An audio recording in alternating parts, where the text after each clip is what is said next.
our case, the country of Farawaystan, have developed a kind of development strategy for 5 years. So I'll be introducing the country, like I'll be giving a kind of some brief background about what country is, what problems we are facing, and then we'll go on. So Farawaystan is a landlocked country, which is mostly it's kind of the population is like 5 million people, and the territory is around like 105,000 kilometers. Most of the people live in rural areas. It's like actually an agricultural country, so most of the people are farmers.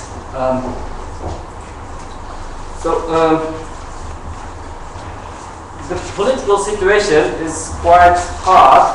The country is centralized, and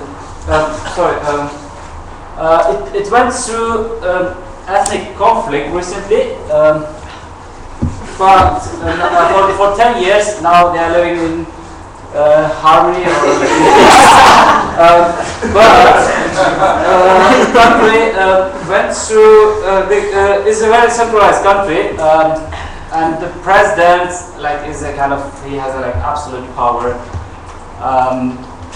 He's the president, but some rumors are that the head of presidential office and his chief political advisor, they have very big influence on him.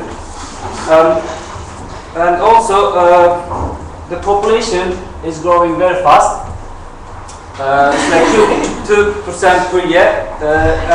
In terms of human development, if we speak about literacy rate, it's actually very high. But recent reports are that school dropouts, especially among girls, they are increasing. So that's why we have like 4 girls and more guys there. So. And the poverty rate, if we calculate by 2%, by $2 a day, is very high. It's around like 44%, and that's why lots of people are migrating. Like they are looking for jobs in some other countries, especially Arabia and others.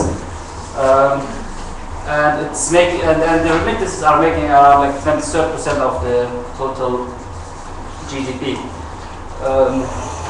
Also, in terms of, as I said, like the country is predominantly agriculture, but the problems this land title are like big. There is still there's no like clear definition of who owns the lands. So there were some kind of efforts by some other organizations to deal with that, but still it's unclear. So the country has like 2 big rivers which feed most of this like agricultural needs, and it has a huge hydropower potential.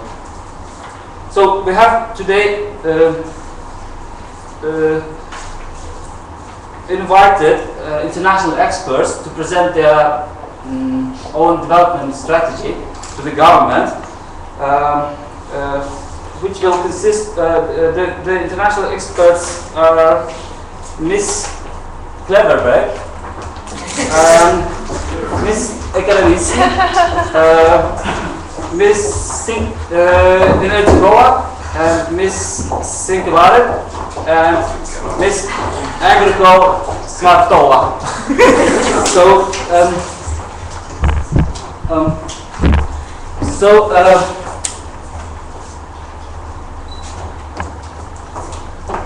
And here comes our beloved great leader.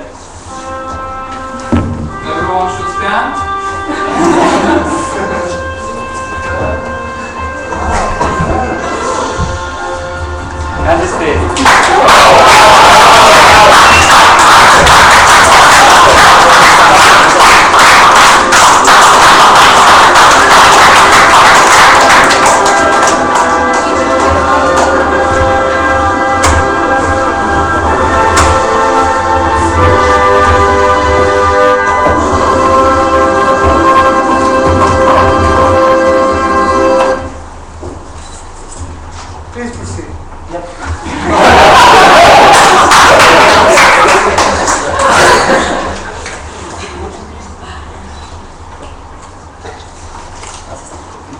Excuse me, So, Mr. President. we are the overall project aim.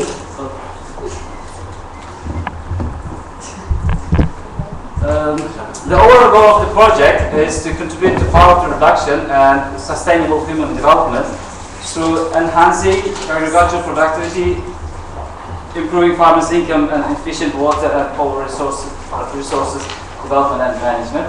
And I think the experts will present their recommendations to the President. Dear Mr. President, I'm honored to be here in your honorable company. My name is Liz Cleverberg, and I'm a specialist in policy making. We will try during our presentation to discuss our program components. We made a feasibility study and we prepared a very well thought report for you. You can go through it and learn about statistical analysis, SWOT, etc. So we've tried to extract the quintessence of our feasibility study and our analysis of the country situation and come up with major recommendations to follow. So let us be, as we understand, you have a very tight schedule and you are going to leave for the negotiations to have a country in half an hour. So it will be very short. And you can see our components, which is not really interesting. So, development priorities. After negotiations with you and your esteemed colleagues, we have identified under your very strict control priority areas which we will try to address in your country. First of all, security. What is a state without security? Security is a multifaceted asset, and we will try to convince you that through very well thought and wise recommendations, we will try to enhance your security. Okay, next, economy. Economy of a country in transition, which is our Farawaystan, is a crucial cornerstone of any development strategy. So our esteemed colleague, Ms. Ekonomevsky will try to elaborate on this point. Next, social sector. Social sector, you've seen this. We are a post-conflict country, and there are a lot of tensions inside it.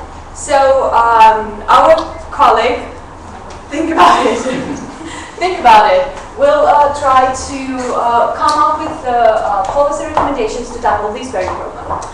And agriculture, we're 70% agricultural country now. So, through our policies, we will try to enhance our capability and capacity delivery in this sphere. And of course, energy. We have two rivers which have a great potential, but to some point we haven't been used it and it didn't come up to our expectations. So, esteemed Mr. President, now we are ready to start. And first, if you allow me, I will start with component A, policy and regulation. Security and action. I've been already talking to you about the importance of security, and we are proposing you to align domestic and foreign policy in a way that Farawaystan, being a post-conflict landlocked country, needs to endorse the concept of human security and state security. I've already mentioned the fact that according to modern interpretation, security is a multifaceted notion, and we are advising you to address the issues of political concern, economical concern, social concern, and so forth. And Mr. President, as we understood after our negotiations with you want to get rid of that post-communist, post-Soviet state legacy and of this cogbillism that you mentioned like several times during our discussions. So we are proposing a new notion of positive cogbillism, which will function in such a way that by means of introducing our policies, we will bring into motion the whole country.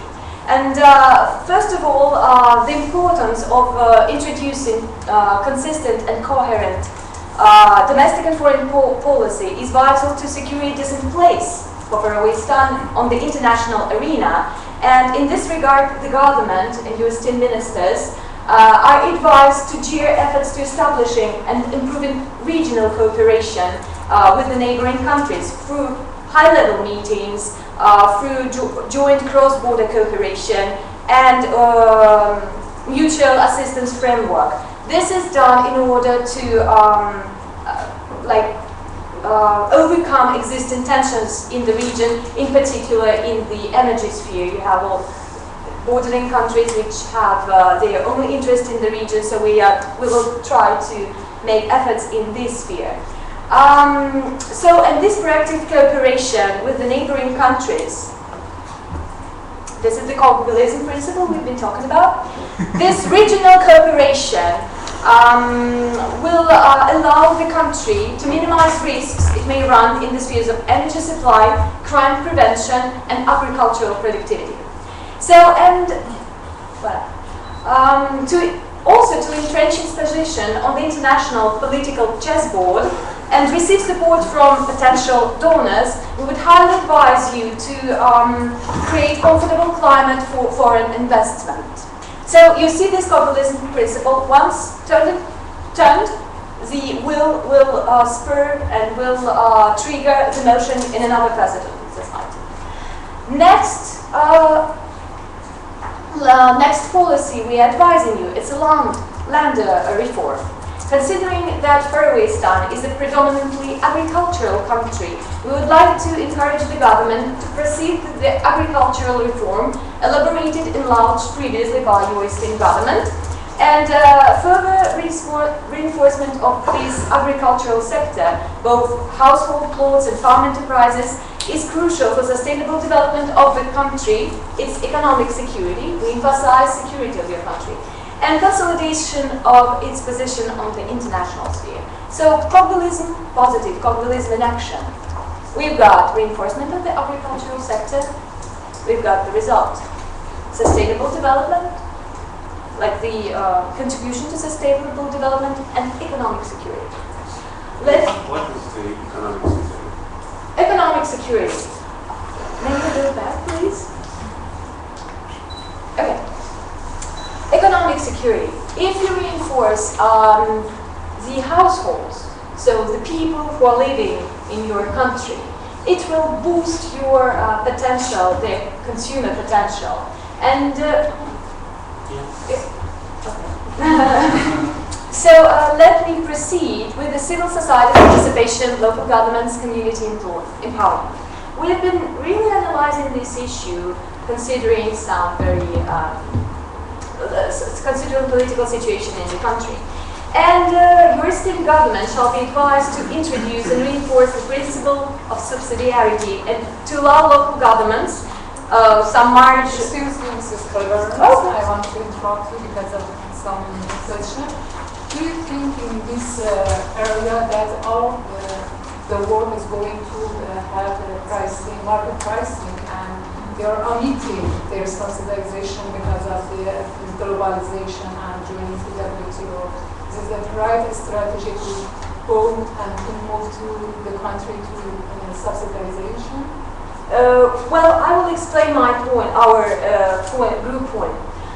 First of all, we would like to give this marge de maneuver for the local communities in order to allow them to localize, and if you want to adapt central governmental policies to their local context. Because we are not compromising your central power and autonomous government, but we consider that to reinforce effect of your political considerations, we'd like to use the expertise of local communities, local NGOs and trade unions to reinforce your central policy of the state. Moreover, I will also add that the engagement of civil society into decision-making process will create a feeling of ownership and will also provide for the shared responsibility of the state and of the community. That's, I think, a very good point for the government. Very good question. But we should. Okay, and maybe you'll be interested in that also, but security on the local level and the engagement of the civil society into the in the process of decision making will also minimize the risk of popular unrests, because it might be important. Okay, and the last... Please go back. Go back. I'm sorry, could you please go back? You haven't included our local party officials. They're doing very good jobs. You include them. Mr. President, it's really implied. We would not go to the field without your proper assistance and the political advice of your party. Moreover, we will offer them to come to our local brainstorming sessions just to make sure we are in line with your policy. Yeah, our party is very good at local. Political cells, according to our feasibility study, are very proactive and really can contribute their potential to our local strategy. And let me please proceed, Mr. President. Thank you. Okay, but advising you to introduce regulatory frameworks and to reinforce law enforcement. Because reducing bureaucracy, introducing anti-corruption measures and strengthening law Again, will not... have to interrupt. may I just underline the positive sides of this? Positive sides of this. Okay, it will not only facilitate people's life in everyday, like getting state services, but it will also contribute to reduction of criminal rate and also enhance transparency and accountability of people on the places before the central government. You will be able to better monitor them because people won't steal your money. People will be accountable before you are in government. If you introduce transparency measures, there will not be a place for, I don't know, popular unrest. So we'd really encourage you to endorse these measures. Yeah, but opposite your opinion, I believe, and also believe that we don't have any corruption in the country at all. And in this case, it's necessary to have some budget to just introduce some anti-corruption measures in the case that we have something necessary to do. Oh, we can discuss it later, really, because, we would like to propose you this strategy which will just enhance the efficiency of your government. If you decide not to introduce anti-corruption measures, it's up to you, but we've done it in Rabia and it's proved to be very efficient. Mr. President, I know you have very short time, but briefly we would like to talk about some economic policies. In your recent speech a few days ago when you were addressing people of Farawaystan, you said that your economy is doing extremely well and it's one of the best in the region. However, the reports show that we need some improvement in the economy. Let's go to the economy section. So please have a look at the overall objective. It is to contribute to economic growth through social enterprise development and agribusiness market development, employment creation and microcredits. In fact, Mr. President, let me tell you that we've introduced it in Arabia and in Midlandia and they are doing very good. So probably we should take it into consideration as well. Now, let's go to policy recommendations. And these are specific 7 recommendations that we would like to introduce. First of all, establishment of new legal framework for social enterprise. Apart from that, we have to have information centers about on a regional level about developing market. We have to also create institutions, which would be one of the ideas of new microcredit institutions, and we have to introduce it into regular banks. Right? Without taking much of your time, I will give give the floor to the next Miss. I think about it. About it.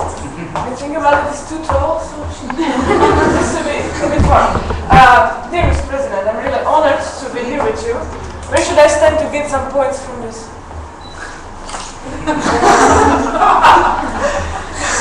So, we have made a really brief analysis of your educational system, and we have been pretty impressed by very strong sides of your education system.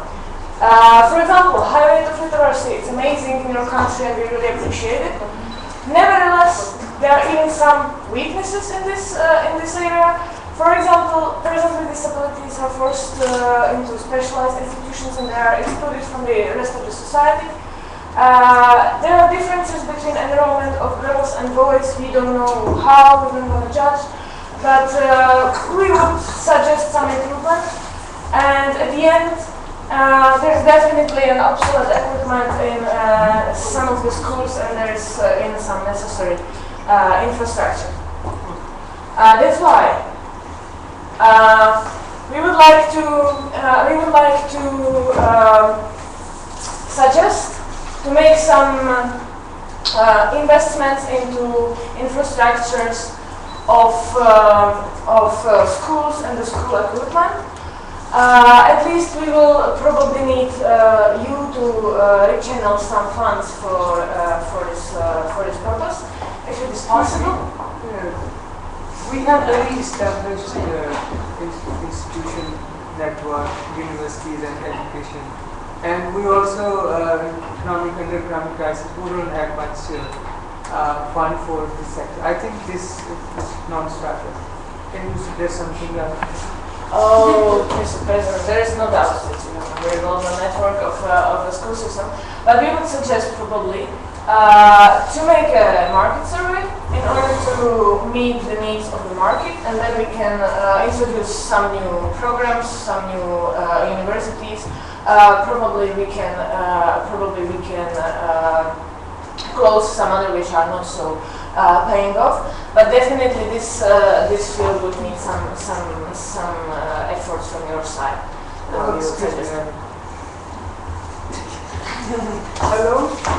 Hello, honey, how are you?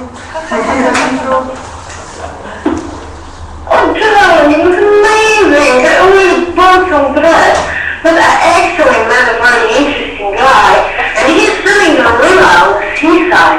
And it's such a huge house, you would love it. And there's yachts included. And there's this huge bathroom, we could spend all day over there together if you want.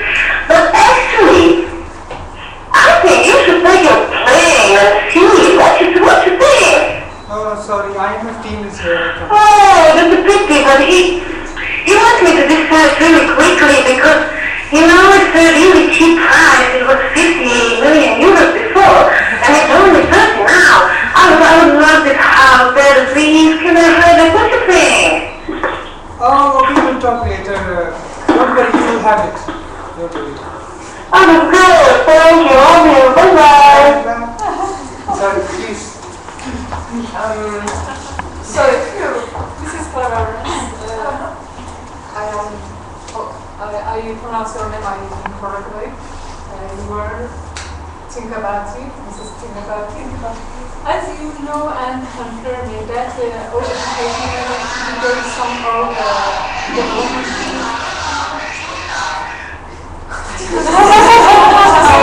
You don't exist, but you are. Please, sorry. Our education should be based on and suitable for our development of economy and, for example, our industry and our agriculture and different sectors of economy. I'm sure that we need a high level of education because our economy reasons to develop to have high educated people.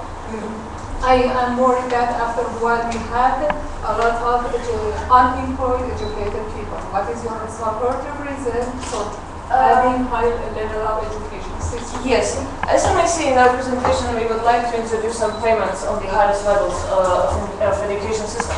But at the end, it has to be because there are some disadvantages in a few minor groups in your country.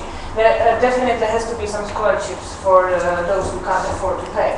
Nevertheless, we hope we can gain some extra funds from these payments, and we can rechannel them to the primary education, to the vocational training for farmers, and probably the courses for unemployed, in order to address the kind of high unemployment rate which you have in the country. So you should have some documents for supporting your idea. Yes. Thank you.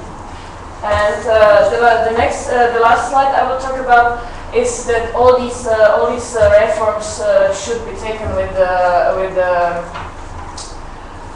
attention to the social exclusion issue, and I would suggest to my colleagues and to you, if you would agree, that the social inclusion impact of these reforms should be somehow part of the evaluation of the project and for the future funding. Thank you for your attention, and I will go back to my colleague. Mr. President. Yeah, my name is Mrs. Energy School. Yeah, we looked at the problems in your energy sector. Yeah, we know that, I don't want to go through the history of your energy sector, but we found out that you have huge potential for hydro energy because of your two rivers. So we would want to recommend that more energy be put into that direction by creating hydropower. But we know you already. Sorry for interrupting you. You are building a huge hydro plant already. We have invested a lot of money there. It is not completed, but when it will be completed, it will supply energy for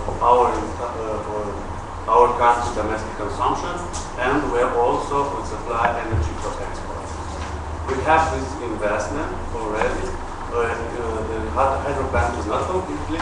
We propose a small hydro plant. Okay, this support your proposal. Yes, sir.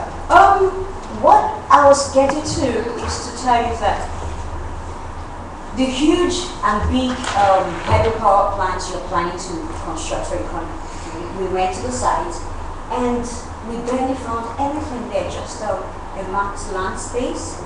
So we would propose for you to have smaller hydropower plants, which are faster and easier to construct, and in that way you would spend a huge amount of money. Because we understand that some monies have been collected on this. And so with what you already have, like 20 million, you can do 5 small hydropower plants that can supply energy and electricity for your country, and it solves the problem of the country. And then I was getting to the other aspect of we would recommend you to diversify your energy sector by the introduction of a windmill, because you have this river, and along the river basins you have high wind, and you can channel that to create alternative energy for the country and also to export it and make more money for the country. May I help you, my colleague? Yeah. Just to answer your question, the minister, about the dam you are constructing. We've been doing a feasibility study, and we found that a lot of funds really were invested into the construction, and it led to the really out-aging of our infrastructural plants because they were not upgraded and updated on time. And that is why our sector for industry, energy supply decided to propose you this plan and strategy of constructing mini dams. Okay, thanks. Consider the proposal. Thank you, Mr. President. And if you're also wondering where you can get more money to do the construction of this hydro plants, we also propose a private-public partnership with companies that can do this, and that way the country will not have to spend huge sums constructing this or doing the windmills. Thank you, Mr. President.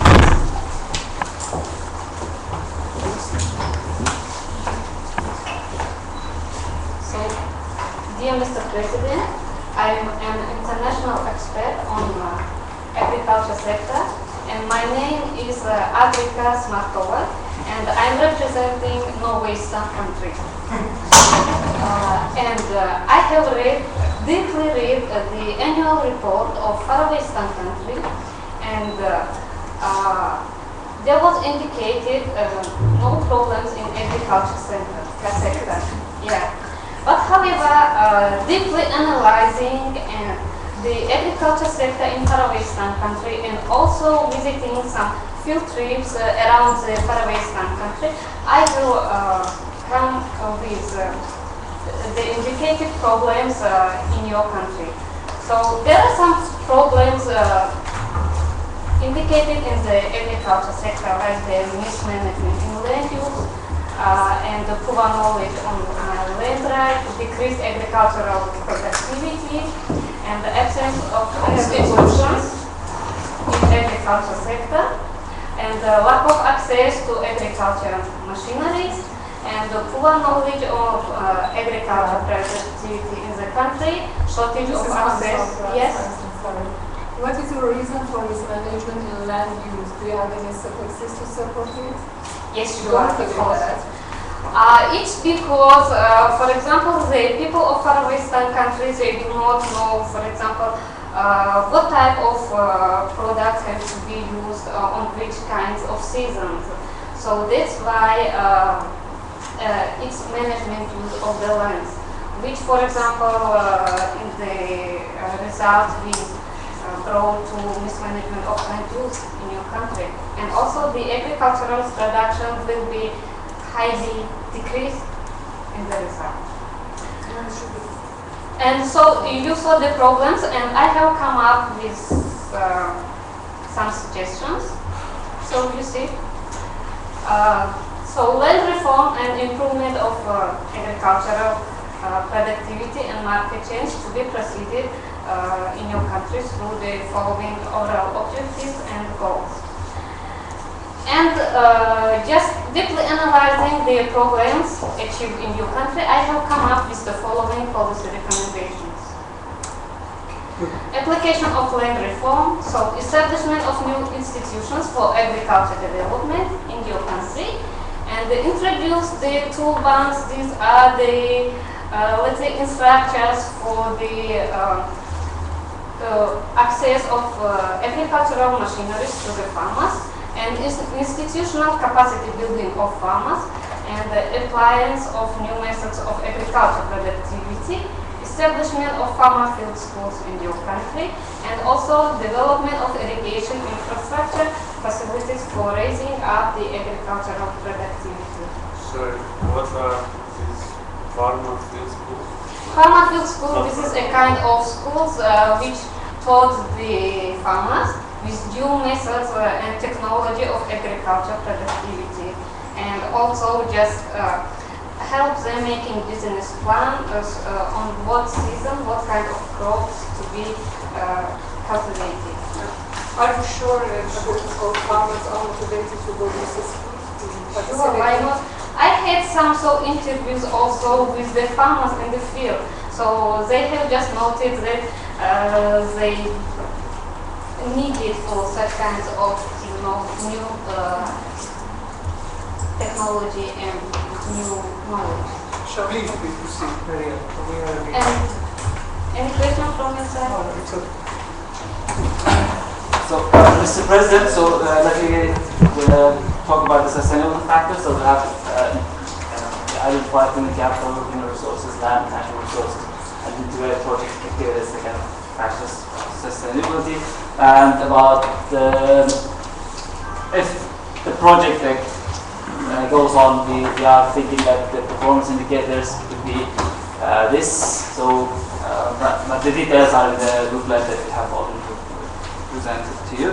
So, these are the numbers, so for each of the things that we already presented. So thank you very much, Mr. President, for your time, and this is and we are looking forward to cooperate with you, with your country, and Okay, we'll get back to you. okay, thank you very much.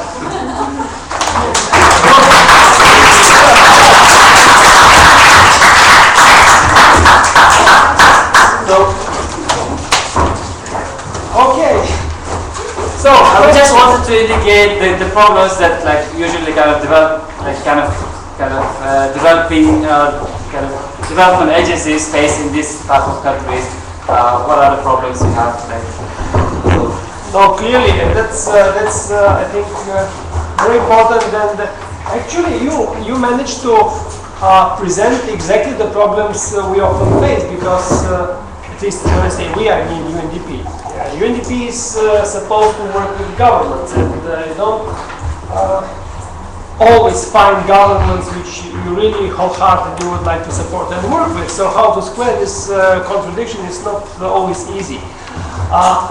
I would like to thank you, because you very, very nicely highlighted the cultural aspects or subcultural aspects of this work, and with a great sense of humor. And apart from that, on substantive aspects, you raised one very important issue, which is human security and the importance of human security. We didn't talk much this year about human security. Maybe it was on the mission, but lesson learned for next year.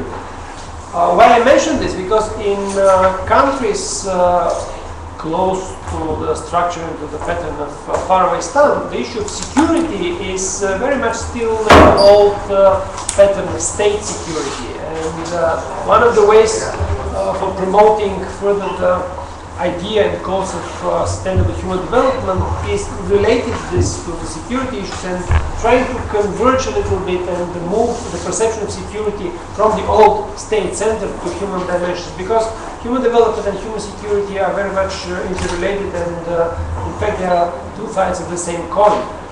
The second issue, which is very important, you notice the party structures and the local level, and very often the local level, so-called community-based infrastructure and structures are in fact intermingled with heritage, party or other commitments, and knowing these dynamics is really important. Believe me, it is not easy, it is not black and white picture, because people are people, they identify along many lines, and being associated with some party does not necessarily mean that this person is totally to be written off, and the other way around. Being not associated with a party does not make a person immediately an angel or immediately trusted. So this dynamics is important to bear in mind. The telephone call was really telling a lot. Thank you. Yes. Sometimes it's not very optimistic, but at the end of the day, in small steps, maybe we can achieve something. Yes, May please. I have a remark? Why we chose this kind of presentation? Because during one of the lectures we were discussing, I think it was with you, Andrei, how to sell sustainability. And we came up with an idea just to demonstrate a real life situation, maybe a little bit formal, with not so many video clips and everything, but it's really what we face when we are trying to brainwash leaders into believing that the sustainability may be the way to go.